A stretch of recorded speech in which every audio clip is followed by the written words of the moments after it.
Do you need a helmet to time travel? It might be a safe precautionary thing to take, but from my experience, you don't.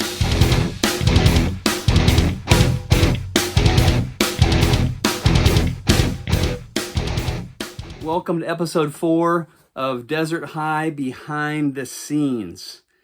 This is the one that's called Big Bear versus Desert. But before we go there, as I promised in the last episode, episode 3, I'm going to give you a huge spoiler.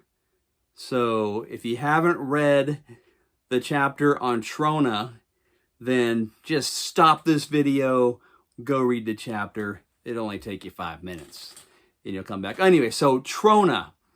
Okay, the goal of Desert High was, if the Air Force invents a time machine, I am going to volunteer to be the guinea pig to go back in time to November of 1980 and try to change a small, insignificant event like a high school football game and see what happens to the time-space continuum and the ripple effect.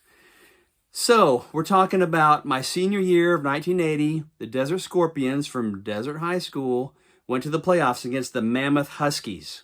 When I see the word Mammoth, I still get angry today. I can't really be a fan of Wolfgang Van Halen's band Mammoth because of the name. And that's the original name of Van Halen, by the way. Trivia for you was Mammoth. Anyway, we got horribly ripped off. I go into that earlier. The referees actually convened in Lancaster, California, talked to our coach the following Tuesday, said, "We blew these calls, we're sorry." So I'm not just complaining like everybody else. I have an extra special excuse to complain because the referees actually admitted to their failure.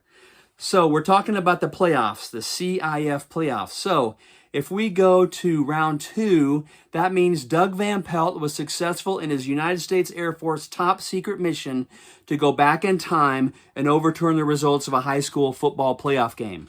I apologize to all those Mammoth football players whose trophies and scrapbook memorabilia and memories got wiped in about 24 hours after I flipped it. So we go to Trona, round 2. And here we are in episode 4. We're talking about Big Bear. So we must have won the game in Trona. And I'm going to tell you how that game was won. It was played in the Trona sand pit, like playing football on the beach, the really thick sand. They throw sand in your face. Your mouthpiece was all covered with your own spit and sand after a couple plays in that game. So here's what happens in the fourth quarter. Desert is behind by a couple points, but number 81, the field goal kicker, the little 17-year-old Doug Van Pelt, trots out there to kick the game-winning kick, and he hits the upright, and it goes whoomp. When I was writing this book, I didn't know how this chapter was going to end. I was trying to find a way to make it go to the third round, and just the ideas just flowed. This is a wonderful thing I think about creativity, is sometimes God will bless you with creativity. When you have an outlet, when you're working on a project, the creativity has a purpose and it comes. So I had this idea of that whole sound effect, whoop, of the ball hitting the crossbar and bouncing off. And I'm 61 now, but when I wrote the book, I was in my 40s, almost 50. I can't remember. It was a long time ago. But I'm up in the stands, in the visitor stands, of course, because I don't want to be spotted by anybody who might know what Doug Van Pelt looks like, even though he's aged 40 years. I don't want them to see me. So I sit on the visitor side. But I'm on the visitor side, and I'm freaking out at this moment. Did I go to all this trouble, risk my life, possibly getting stuck in 1980, which would be like a sentence in hell for some people to never get back to the future where you've been? I go to all this trouble only to ruin my life at the age of 17? Who knows what would have happened to my psyche if I would have lost the playoff game for my team and my kick goes wide and hits the crossbar. So I'm freaking out. And my 17-year-old player, but my Kelly Love, the holder, says, "Damn," when I miss the kick. And I come running off the field with a kicking tee. We use like a black tee. It's almost 2 inches tall. It's about 1.5 inches tall that high school can use a kicking tee. And I was so disgusted that I missed the kick that I threw it onto the sidelines and it got like buried in the sand or something. I didn't pay attention. I go back on the field for defense because I played linebacker, and our defensive coordinator, lineman only, who I'm trying to get a hold of and I can't find him. He's disappeared. Anyway, he calls a 44 inside out. And that was our 4-4 defense, the 4 linebackers behind the lineman. The lineman would go on a slant this way, I guess. They would slant inside on the 44 inside out, and the inside linebackers would go into that outside gap. And I saw something as a 17-year-old that knew if I just split the center guard gap and did my own 44 inside in, disregarded the coach's call, I might have a shot at the quarterback. So I go in there, I rush the quarterback, and I swipe the ball with one hand, and I fall in the sand and grab the ball with my left hand. Fumble recovery. We've got a timeout, and we're going to try another attempt at kicking that field goal. It's a little bit further back, and I can't find the tee. I'm over on the sidelines freaking out. Where's the tee? Where's the tee? And my coach goes, usually you have a 7-yard gap where you place the ball. Just go with 8. Just give yourself a little more distance. Since you don't have a tee, you'll need more time, a trajectory, take it off the ground. So I went out there without a tee, and I hear Coach Sizemore, Van Pelt, Van Pelt. I finally turn around, even in the midst of my anger, and he throws that tee on a beeline. It hits me in the hand and stings my hand and bounces down on the ground. Kelly Love grabs it real quick and sets the tee down where I'm going to kick. And I go, and I kick the ball, and it goes through the uprights. We win the game.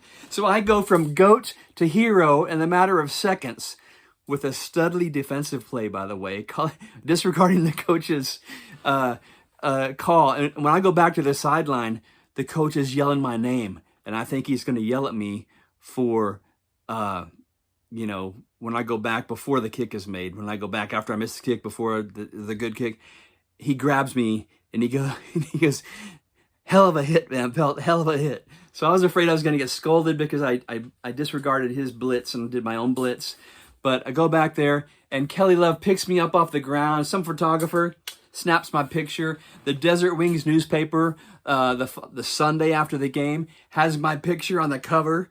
Doug Van Pelt, kicker scores last minute field goal to win the playoff game. So we go to round 3. So that's the setup. There's the spoiler for you. I'm sorry.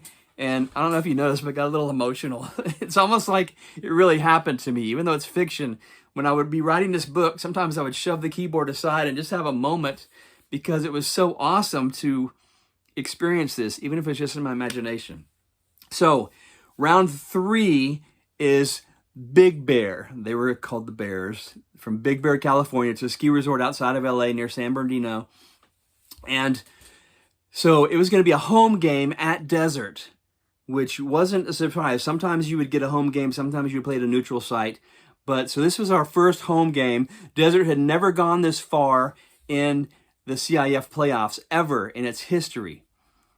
We'll talk about the following year later maybe. But so Big Bear comes to town. And you know who the coach, the offensive coordinator for Big Bear was? A guy named Marvin Bumstead, who was the uncle of Charles Gates, who worked for me at HM Magazine. If it wasn't for Charles, I wouldn't have had the HM Hard Music compilation that had POD signed to it. Wouldn't have had the Heaven's Metal video magazines. He helped me get a record deal with Intersound and get distribution. And Charles was like a beloved, dear, dear friend of mine and an employee for Heaven's Metal magazine for 3 years. This is Romeo, my buddy. Anyway, so, like truth is stranger than fiction. Toronto was such a weird place to play a game. I was able to write it into the novel. So I was able to write in Charles Gates to the novel. So first of all, I was able to get a hold of Charles' uncle on the telephone, and I interviewed him and researching for my book. And I was able to he gave me a game plan on how his team would have game planned against the Desert Scorpions that year and our speed and versus their power. And so it was a golden treasure that reality actually served me in this book. And Charles's uncle was the offensive coordinator. So I made him the coach in this chapter, in this game. And like my habit, I had to sit on the visitor side at Desert High School so nobody on the home side would see me. And who am I sitting behind? Well, George Gates, the brother-in-law of Marvin Bumstead, the Big Bear coach, he's coming to the game, and he brings his 2 sons and his wife, Chaz and Charles Gates. So where am I sitting on the visitor stand? Right behind Charles Gates. And Charles is about 8 or 9 years old at this point. So I'm talking to him. George Gates was like the senior sales rep for the Southern California area for Word Records. So he had a big time, big shot job in the Christian music industry because Amy Grant sold a lot of records, and he was the chief sales rep in Southern California, which is a huge market. So I sat behind Charles Gates in the stands, got to interact with him as a 9-year-old, thinking, as I'm looking at him, thinking, I'm going to hire you to work for me. You're going to be my right-hand man for 3 years in Heaven's Metal magazine. This is the Hard Music compilation. There's Charles Gates right there. There's Charles Gates right there. There's Charles right there. There's Charles right there at the 10th anniversary of Heaven's Metal magazine. There he is at my wedding with Mitch, the guitar player for Lost Control. But that's good old Charles Gates. Great man. But you're 9 years old now. So it was like that strange dynamic was going on. And I was able to interact with him as a 9-year-old. So many fun things I was able to write in this book. And that's what I wanted to share in these behind-the-scenes videos, to give you a glimpse of some of the fun stuff you may not know about as you're reading the book. Sam Ferries was one of the referees, and Sam Ferries was an intern here at HM Magazine. I used a lot of names, like the names of my fellow schoolmates and classmates at Desert High. Like Pat Zhang was named Matt Zhang, which was Pat's son. He named his son Matt. I used different names just so I could have the liberty of saying what I want, not have to run everything by all the characters. So all the people, all the students and whatnot, I changed their names slightly so I could have creative license. And some of the current characters in the book, like the referees in this game, I chose names. And like, I used Brandon Nebel of Tooth and Nail Records. He was one of the linemen for, I think, Trona or Big Bear. And anyway, so Sam Ferries had this famous quote: "If only you and me see this call, let God throw the flag." In other words, if it wasn't an apparent, obvious penalty, don't throw the flag. Let God throw the flag. Just an amazing quote to throw into the book. And so, another person that was in this book is Pete Tao. Pete Tao was a friend of mine from Mission Hills Church in Austin, where I went for like 13 years. And he was a referee. He actually refereed some college games. I remember him coming back from Texas Stadium, where I think he refereed a high school playoff game. He talked about the crown of the field, so the water would run off Texas Stadium, the old turf. But Pete Tao was the name I used for the head referee, the umpire in the football game. And Kelly Love was one of my classmates. And in the first edition of the book, I believe I had Kelly Love, who apologized to me after the Trona game. He said, "Dude, I'm sorry I said damn." And I told him, "I'm sorry I missed the kick." But I think I wrote that he fumbled in the Big Bear game. So when I did a rewrite for the Kindle version of Desert High, Brett Nafziger fumbled the ball, not Kelly Love. Sorry, Brett. You know, Kelvin Love was a stud. And in the Mammoth game, the coach, Matthews, told Kelvin, "I'm sorry, I just learned something this game that I should have learned a long time ago. I learned that if I give you the ball 30 times in a game, you are going to wear down that defense." And that's a coaching thing, that coaches who have a good runner, they learn and they give him the rock, and he wears down a defense because the defense doesn't want to tackle him in the fourth quarter when they're tired. And but anyway, so I apologized to Kelvin and said, "Okay, I'm going to rewrite the book for Kindle, and I'm going to make you're not going to fumble the ball," because he said he never fumbled in his high school career, and I believe him. Another thing that was in the book is at the end of the game, Big Bear and Desert the score is close, and Desert is ahead in the fourth quarter. And one other thing that I wrote into the book is our coach, our offensive coordinator, Coach Sizemore, I called him. What he did is he had like a little chalkboard, and he would write 0-0 at the start of every quarter. Like Desert had a lead at the end of the first quarter, but at the start of the second quarter, he gathered everybody on the sideline and said 0-0. He wanted each of us to play each quarter if it was a brand new game, whether we had the lead or not, just to focus on small increments to make this huge, big semifinal game smaller in our eyes and more manageable. So kind of a cool, brilliant coaching concept. So the fourth quarter, we were ahead, and Big Bear had the ball.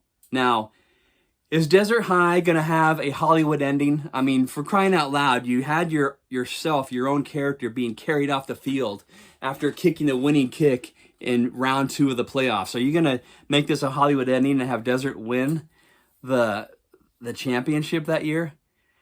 And 2 things.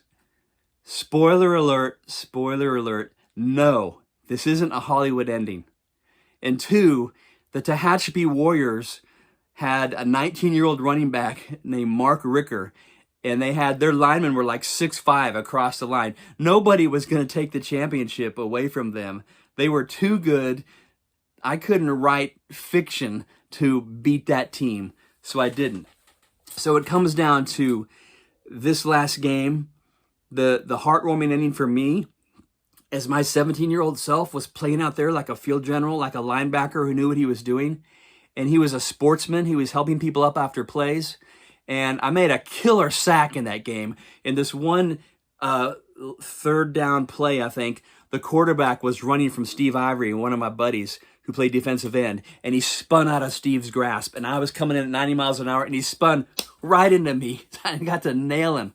But at the end of the game, their halfback, their tailback, was running these out patterns, and in the 6-2 defense, or maybe I would be covering a back out of a backfield, and he kept running this out and this out. And so at the end of the game, I think it was 4th down after that sack, and their quarterback throws the ball, and I decide I'm going to jump that out route, and I'm going to pick the ball off. And I've got, there's nobody between me and, 70 yards to the end zone. This is like my Hollywood ending about to happen. And the quarterback does a pump fake, and I have already at that point jumped on the out route. And so when I saw it was a pump fake, I do my best to get back and start following the halfback who goes out and then up at the pump fake.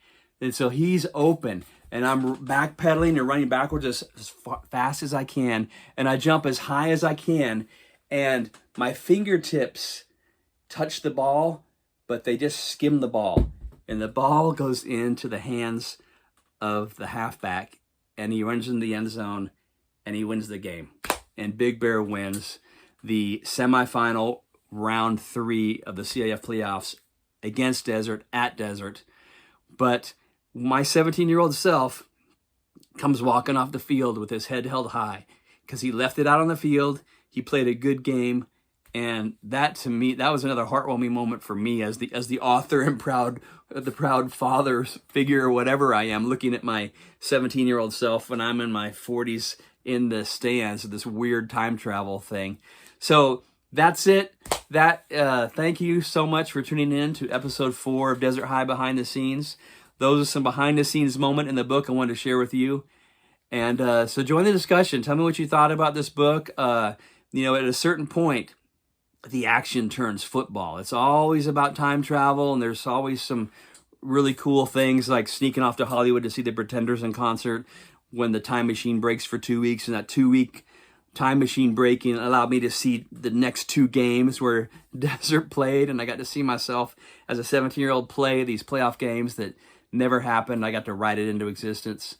So that was so fun. And so there you go. So join the discussion. Let me know what you think.